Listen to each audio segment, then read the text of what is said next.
তাহলে কি নতুন আরেকটা সুপার হিরো এন্ট্রি নিল? उसे रोकने के लिए तुम्हें मिराई पहुंचना होगा। तुम जिस आदमी और एड्रेस को ढूंढ रही हो वो मैं नहीं। क्या कुछ भी तुम्हारा नहीं है भाई।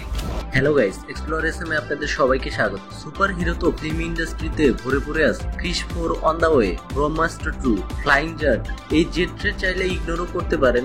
আর এখন এন্ট্রি নিল Mirae.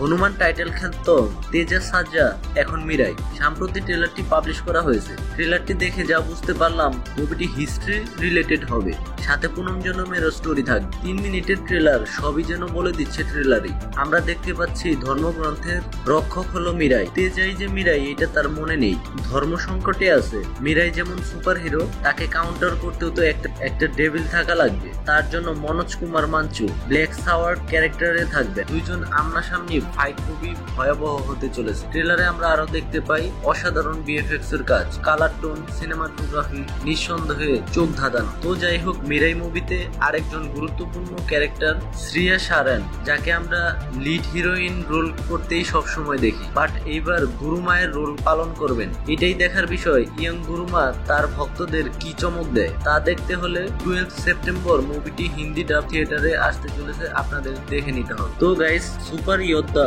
Versus black sword fighting দেখতে আপনারা এক্সাইটেড তো? আর মিরাই ট্রেলারটি আপনাদের কেমন লাগলো তা কমেন্টে জানাতে ভুলবেন না। তাহলে মিরাই আসতে থাকুক, দেখা হচ্ছে নেক্সট ভিডিওতে। আর ভিডিওটি লাইক করে ফেলুন। আর হ্যাঁ, এমন biography and movie related update পেতে আমার চ্যানেলকে সাবস্ক্রাইব করে পাশেই থাকুন। ধন্যবাদ।